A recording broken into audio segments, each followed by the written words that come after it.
지금 한국 경제에서 가장 위험한 것은 금리도 물가도 아닙니다.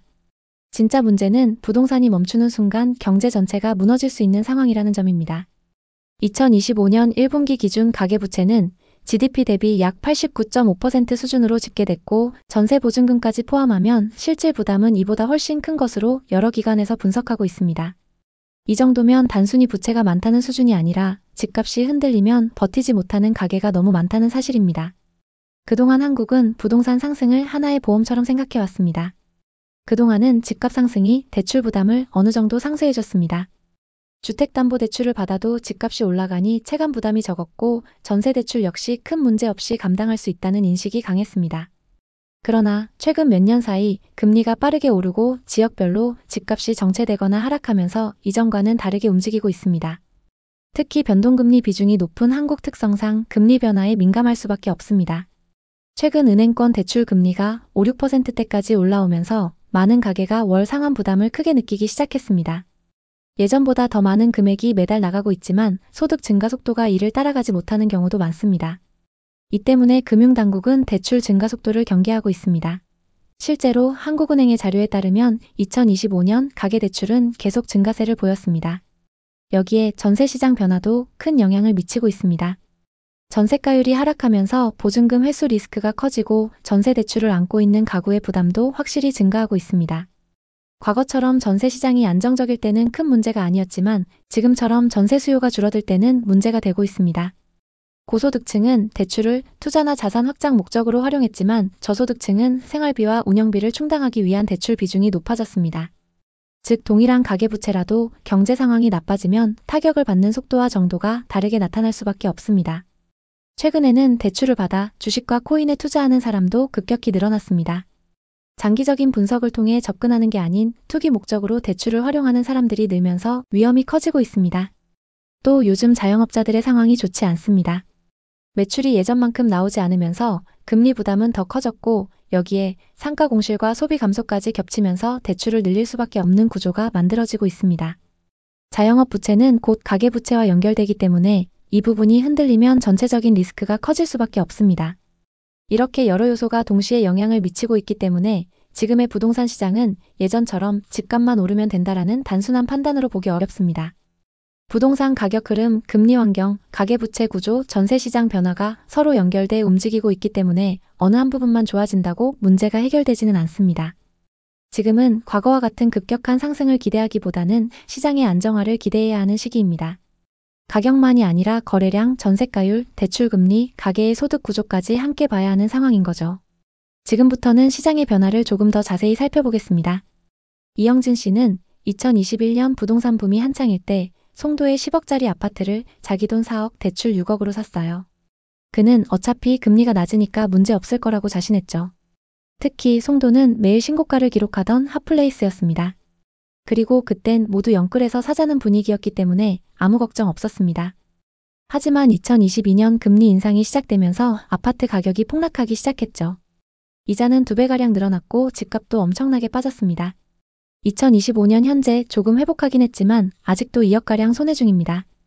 영진 씨는 이렇게 말했어요. 대출이 제 인생을 망쳤어요. 그때 영끌하지 말 걸 그랬어요.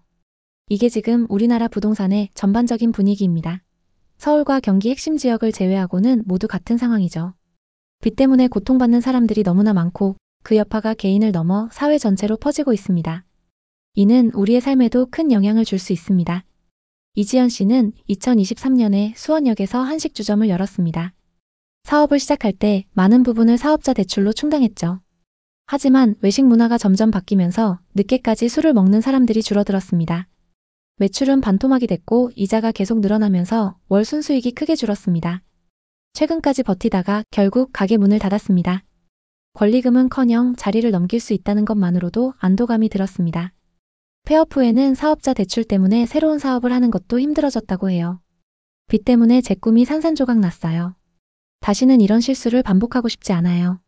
이 사례는 한 사람의 이야기가 아니라 자영업자 550만 명을 대변하는 이야기입니다. 이런 상황에서 버틸 수 있는 사람이 얼마나 있을까요? 폐업하려 해도 신용 문제 때문에 망설여지는 게 현실입니다. 대출의 늪에 빠져버린 거죠. 가게 영업이 안 되는 상황에서 대출을 받으면 이자가 계속 쌓이게 됩니다. 이자는 매달 눈덩이처럼 불어나고 결국 빚의 늪에 빠지게 되는 거죠. 작년 한 해 동안 자영업자 100만 명이 폐업했는데 이는 대한민국 경제사에서 처음 있는 일이에요. 왜 이렇게 됐을까요? 사람들이 외식을 줄이고 집에서 만들어 먹거나 배달 문화가 확산되면서 로드샵 매출이 급감했어요. 매출이 줄면 당연히 대출 이자를 갚기 힘들어지고 결국 폐업으로 이어지는 악순환이 시작되는 거죠. 김민정 씨는 30대 후반 자영업자예요. 2021년 하남 미사신도시에서 카페를 열었어요. 보증금과 인테리어에 수천만 원을 투자했죠. 하남은 유동인구가 많고 신도시 특유의 트렌디한 분위기라서 카페가 잘 될 거라고 확신했다고 합니다. 초반엔 장사가 정말 잘 됐어요. 하지만 어느 순간부터 상황이 달라졌어요. 인근에 프랜차이즈 카페들이 등장하면서 손님이 줄기 시작했어요. 민정 씨네 카페는 위치가 구석진 편이라 발길이 더 줄었죠. 매출이 반토막 나면서 월세와 관리비 내기도 버거워졌어요. 메뉴를 추가하고 배달 서비스도 시작했지만 소용없었어요. 결국 2024년 말 가게를 접었습니다. 빚 때문에 개인 파산 직전까지 갔다고 합니다. 이게 바로 우리나라의 현재 모습입니다. 이제 이 문제를 과거 현상과 비교해 보겠습니다. 2000년대의 금융위기를 떠올려 보세요. 그 당시 미국 은행에서는 빚 갚을 능력이 부족한 사람들에게도 마구잡이로 돈을 빌려줬어요. 왜냐하면 집값이 계속 오르고 있었으니까요. 2001년부터 2007년까지 미국에서는 집값이 상승하면서 이런 식의 투자가 성행했어요. 예를 들어 10억짜리 집을 9억 대출로 사서 1억만 투자하고 나중에 집값이 12억이 되면 2억의 차익을 얻는 구조였죠. 이게 몇 년 동안 계속되면서 경제가 거품처럼 부풀어 올랐습니다. 하지만 집값이 멈추거나 떨어지는 순간 이자 갚을 능력이 없는 사람들이 무너지면서 경제 전체가 휘청거립니다. 당시 미국의 전체 대출 중 80% 정도는 비교적 안정적이었지만 그 나머지의 부실이 전체 경제를 무너뜨렸어요. 지금 우리나라 상황이 이와 비슷해요. 서울의 비싼 아파트를 10억 이상의 대출로 산 사람들이 많아요.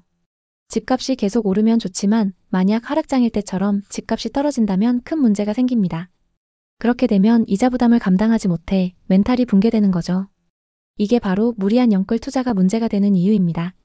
집을 살 때 대출을 많이 해주다 보니까 너도 나도 풀로 대출을 받았습니다. 그 결과 지금 부실 채권이 쌓이고 있습니다. 그리고 또 다른 문제도 있습니다. 온라인 쇼핑과 배달 문화가 자리 잡으면서 오프라인 상가 매출이 줄었고 이자 미납이 늘어나면서 폐업이 가속화되고 있죠.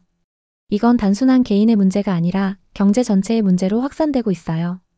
최동준 씨는 40대 초반의 직장인으로 2021년 부동산 붐이 한창일 때 투자에 뛰어들었습니다. 용인의 11억짜리 아파트를 자기 돈 5억, 대출 6억으로 샀어요. 그는 집값은 계속 오를 테니까 이자 갚고도 큰 수익을 낼 수 있을 거라고 자신했죠. 하지만 2022년 금리 인상이 시작되면서 월 이자 부담이 급격히 늘었고 설상가상으로 집값이 30%나 떨어졌어요. 매달 적자에 시달렸죠. 이자야 그렇다 쳐도 집값이 떨어지는 걸 보고 땅을 치며 후회했습니다. 대출이 제 인생을 망쳤어요. 그때 욕심을 내지 말 걸 그랬어요. 2025년 현재 대한민국 가계부채는 2천조 원을 돌파했습니다. 이는 GDP 대비 90% 수준으로 국민 한 명당 평균 4천만 원 이상의 빚을 지고 있는 셈이에요. 이 빚의 대부분은 주택담보대출입니다. 금리가 오르면 이자 부담이 폭증하죠. 최근 카드 대출 연체율이 급등하고 있는데 정부는 대출 규제와 서민 안정 대책들을 내놓고 있지만 이게 근본적인 해결책이 될까요? 그렇지 않다는 의견이 많습니다. ESC는 2022년 평택의 상가에 투자했습니다. 5억짜리 상가를 3억 대출로 샀어요. 지역개발 호재가 있다는 소식에 임대 수익이 좋을 거야 라고 믿었죠. 하지만 개발이 지연되고 지역 인구 유출로 임대 수요가 없었어요. 이자는 매달 쌓여갔고 결국 올해 초에 손해를 보고 팔았습니다. 손실액은 1억 5천만 원이었어요. 대출이 이렇게 무서운 거라는 걸 이제야 알았어요. 호재만 믿고 영끌했다가 쫄딱 망했네요. 이 사례는 빚으로 무리한 투자를 했을 때 어떤 결과가 오는지 보여줍니다. 개인의 실패들이 계속 쌓이면 사회 전체가 흔들릴 수 있는데요. 금융권 상황도 살펴보겠습니다. 다행히 1금융권은 부실 채권의 충격을 어느 정도 버틸 수 있는 상태입니다. 하지만 문제는 2금융권이에요. 저축은행이나 카드사 같은 곳에서 부실이 터지면 충격이 상당히 클 겁니다.